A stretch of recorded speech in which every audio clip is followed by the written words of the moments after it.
केसारी जी गए थे, वो शुभंकर जी के उसमें इंटरव्यू में पॉडकास्ट में बोल के आए हैं, जो भी गंद बोल के आए हैं। नमस्कार, आप लोग देख रहे हैं छपरा 24 न्यूज। अभी हम खेसारी लाल यादव के गाने के बारे में बात कर रहे हैं, जो कि ईका करेलू एक गाना आया है। खेसारी म्यूजिक वर्ल्ड से कल का डेट में ये गाना आया था। और आप लोग को बता दें कि ये ऑडियो गाना है। ऑडियो गाने को खूब सारा आप लोग प्यार दे रहे हैं खेसारी फैंस।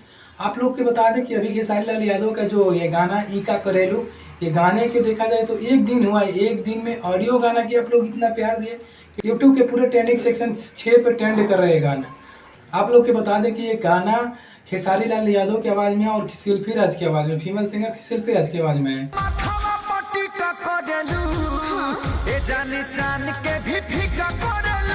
आप लोग के बता दें जो गाना के राइटर है वो विशाल भारती है, और जो गाने आए हैं वो खेसारी म्यूजिक वर्ल्ड पे आए हैं। और आए दिन हमारे भोजपुरी में देखा जाए तो विवाद ही विवाद होते रहता है।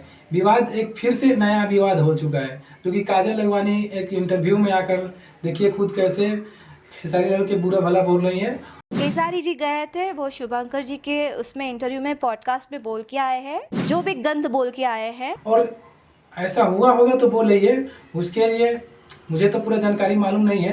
लेकिन आप लोग क्या सोचते हो उस वीडियो के बारे में, और कहाँ से ये विवाद चालू हुआ खेसारी लाल और काजल लखवानी में? तो आप लोग को बता दें कि खेसारी लाल एक इंटरव्यू देते हैं जाके शुभंकर मिश्रा के पॉडकास्ट में, जो कि उसमें बोलते हैं डिफेंडर पे चढ़ने का औकात नहीं है, ऐसे कुछ बोले हैं। डिफेंडर से आप उतरिएगा बाबा, आज जाके टेम्पू में बैठिएगा तो हमको दिक्कत होगा कि नहीं।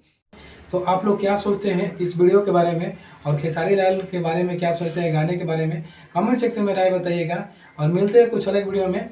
अगर हमारे चैनल पर नए हैं तो सब्सक्राइब कीजिए